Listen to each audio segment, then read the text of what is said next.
I want to get into a host of issues with Gerald Celente before he leaves us here at the end of the hour. Maybe we'll twist his arm to come on the last show of the year, not this next week, but the week after, with his predictions in rapid succession for 2011. But I'm going to get some of those from him here in a moment. But here it is. Regulators exist to serve the banks, next House Finance Chairman declares. So that's the guy above the committee that Paul runs. Paul is able to subpoena and get dirt on the Fed, but the big committee above him says, we are here to serve them. Listen to this. Alabama Republican Spencer Baucus, the incoming chairman of the House Banking Committee, suggests Congress and federal regulators should play a subservient role with banks. Remember a year ago, Greenspan, on the former chairman of the Fed, on PBS saying we're outside government, we run the government, no one can regulate us. I mean, this is just made up pure arrogance. No wonder we're being completely robbed by these people. It's in the Constitution. It's we the people, and the Congress controls that. Just because some monkey tells us in a fancy suit that he rules us, or because some monkey government tells us men in uniforms are going to stick their hands down our pants, doesn't mean they can do it. Here's the quote from Spencer Baucus.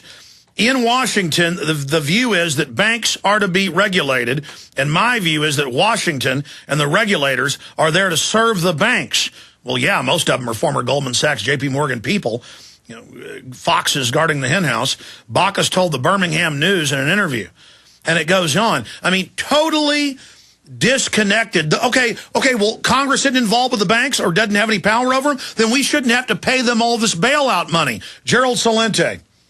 Well, I think the congressman is expressing his feelings about the type of person he is, and the rest of most of Congress, with the exception of Ron Paul and a few others. They're suck-ups and bow-downs. I tell you, Alex, the worst job I ever had was when I was the assistant to the secretary of the New York State Senate. And I watched grown men grovel all day long. And I had lousy jobs in my day. Well, that was the worst when I was a young man out of graduate school. So this is who they are. They're used to bending over and sucking up, so they feel we should too. And I'm sick and tired of them telling me what I should believe, what I should think, and what I should do. But the fact is, go back to our 2008 trend alert when they came out with the TARP scheme. The headline read, D.C. heist, Wall Street hijacks Washington. History was made. It happened right before our eyes. You talked about Rubin, you talked about Geithner, you talk about Gensler, you talk about the rest of the Goldman Sachs gang. Remember Henry Paulson.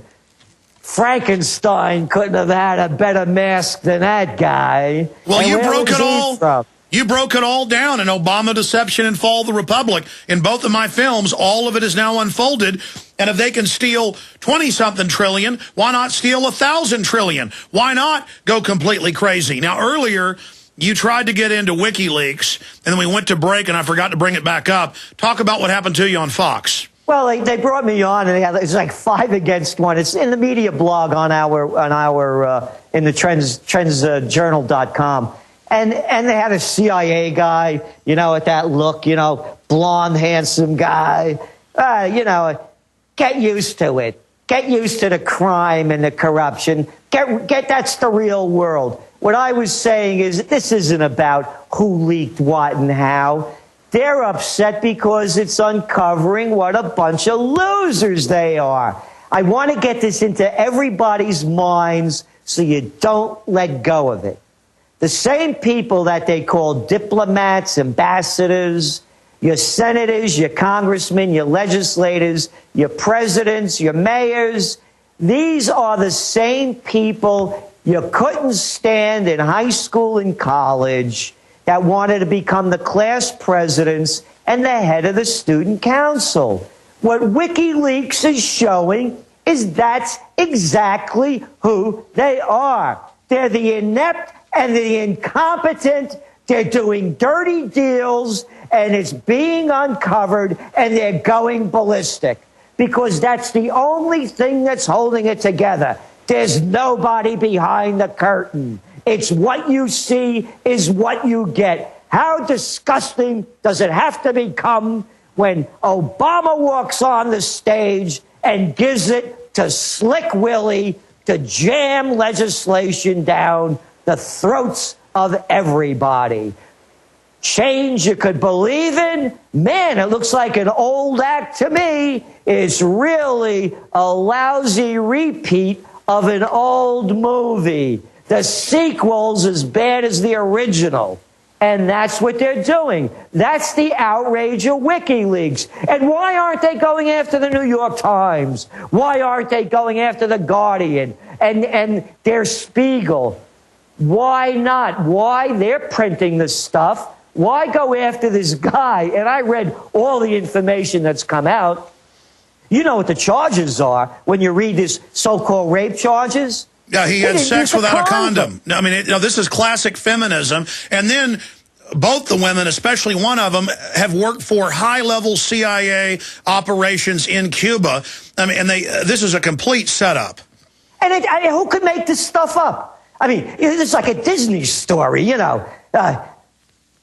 Snow White had sex with the 7 dwarfs and they didn't use a condom? I mean, come on. We're fighting. Okay. We're in immoral wars in Iraq and in Afghanistan. Hey, how about sending predator drones into sovereign countries and killing, quote, suspected militants? Did anybody ever hear of extrajudicial killings? How about going to war for fake reasons? There is no weapons of mass destruction. There were no ties to Al-Qaeda, and there's Bush out there hawking his book, and they're busting a guy for not using a condom. Well, it gets worse. I mean, Bush. But that's the level of what we're talking about, who these people are, and it's being exposed, and they don't like it. Well, you're right, and Bush. We got the White House memos. We got the memos from John Yoo and Attorney General Gonzalez, where they ordered the torture, and it said, including crushing children's genitals with pliers. I'm sorry to have to talk about that. The Army's own report admitted children being sexually abused with battery acid. Folks, you can't make this up. In fact, I'm not going to say the rest of it on air. Against these children to make their parents give false confessions. They send the sadists to prison as scapegoats once they get caught. Then Bush comes out twice this year and says he ordered torture, he'd do it again, but he's not in prison. So he's like the Gambino crime boss. And meanwhile, his soldiers have been caught carrying out criminal operations. They go to prison, and the crime boss comes out on TV and says, I ordered it, and he doesn't get in trouble. I mean, this is so brazen. Well, that's what's going on. As I said, the police have become the enforcers for the crime bosses. They're above everybody else. I watched Bush give some of those interviews. You know, he's from royalty. Oh, the great Bush family. Hey, what was that? The great-grandfather, the grandfather's name, Prescott Bush? Yeah, top Nazi. Wasn't he doing deals with the Nazis? Yes. Yeah. I mean, come on with this stuff. Harvard, Princeton, Yale, bullets, bombs, and banks. I've said it, and that's what it is. They're robbing us. This is the greatest bank robbery in world history, and the banks are doing the robbing. And when we were talking about the crime wave, by the way, look at the security business. It's booming. You call up and try to get alarms installed, you're going to get on a waiting list. And it's going to get a lot worse. If people want to see the businesses to get into, boy, anything having to do with crime-related security is going to be a growth industry. Well, look at firearms. Record sales in modern history for 2 years in running. And you look at the graphs, it's only going up parabolic. Now, I want to shift gears into some other areas. And I can't say this on air. We never used to talk about things like this, but it's always in the news. We're forced to. This is up on prisonplanet.com. KOB, CBS TV's reporting it. It's up on prisonplanet.com. These reports have been confirmed. They make fun of other TSA workers' genitals, female workers. They're hiring a bunch of lunatics because only a mentally ill person could put people in radiation bathers, stick their hands down people's pants. They're creating an army who will follow any order to then take over the streets. But here's the PrisonPlanet.com Steve Watson article. Just went up at PrisonPlanet.com. Boy asked TSA, why pat down my mom and not me? TSA replies, and they have witnesses, because you don't have B-word. And I've seen this, where they see a good-looking woman, it is over. These are men that could never get a woman, many of them. Some of them are just guys that want jobs. And they've been caught being child molesters, planting drugs on women, demanding sex. I mean, these are the worst type of power-tripping, low-grade morons. What is your take on the whole TSA situation, Gerald Celente? Well, first of all, I want to thank you for doing all that you have done to expose this. Nobody in the United States anywhere has done more to show what's going on than you have, about breaking it down piece by piece, from that little weasel Chertoff, the former Homeland Security czar, going out after the so-called Christmas Day bomber was going to explode his underwear, and making the rounds on the major media and telling us that we needed these full-body X-ray machines, not ever divulging that Chertoff Group was the consulting firm for Rapid Scam that sells these things. So you've done more than anybody. And what this is so important about, it's one of those elements in the coming Second American Revolution, because we know we're getting robbed by the bankers. A lot of us know that these wars are immoral and that we're wasting trillions of dollars fighting them. And it comes out of our paychecks. But what we know, it's removed. But when you go to the airport and you're humiliated in front of huge crowds, it's a different story. When you go to the airport and you're subjugated to such behavior, and it's really, from a man's standpoint or a woman's, there's nothing more to subjugate somebody than to tell them that I could grope you and feel you up and do whatever I want, and you can't do anything about it. And they yell at you, they put you in boxes. I mean, the goons doing it don't know why they're doing it, but the social engineers know this is an act of submission. This is learning how to be a prisoner. I mean, I haven't been in jail a lot, but I was in juvenile a couple times for really, fights where they didn't know who'd started it, so everybody goes to jail. I've been in jail from protest. And I wasn't treated this bad in jail as you're treated in an airport. And you got it. It's a form of submission. So here's what they do. First, they take your money. And they tell you, you're taking your money and I'm giving it to my big friends. So they knock you down like that. And now they knock you down again by... I'm coming back from Las Vegas a couple of weeks ago. I'm sitting next to an 82-year-old woman. She reminded me of my Aunt Zidzi, may her soul rest in peace, big chubby face. She got frisked because they found needles in her luggage. She's a diabetic. She said, why are you doing this to an old lady? They were doing it right out in front of everybody, feeling her up. And she demanded that they take her into a private room. They forced this poor old lady to walk across the floor, this filthy floor, without her shoes. They made her leave her shoes behind. What they're doing, Alex, is they're breaking us down, bit by bit by bit. And then they got the goon squads out there. You go over that yellow line, you go 5 miles over the limit, you have 2 drinks and you're a fraction over the line, you're treated like a criminal. But the big guys get all the breaks. Look at that guy, Elliot Spitzer. There is nothing more in-your-face arrogance. I mean, for those that don't know, he put a law in place to throw the book at people that, visit hookers. And I'm not condoning it, but I mean, come on, increasing the law on something nonviolent and consensual, then he gets busted, and now he gets a TV show. Exactly. And not only does he get busted and have a TV show, he spends thousands on hookers, and he's not prosecuted for the crime that he put in place. There is, you know what the word justice means? Just us, not them. Gerald, we've only got about 7-8 minutes left with you. Powerful intel today. Now, there's so many issues to cover here, but we know what tyranny is. It's when control freaks get into power and go wild, and they think they're invincible until they push it too far.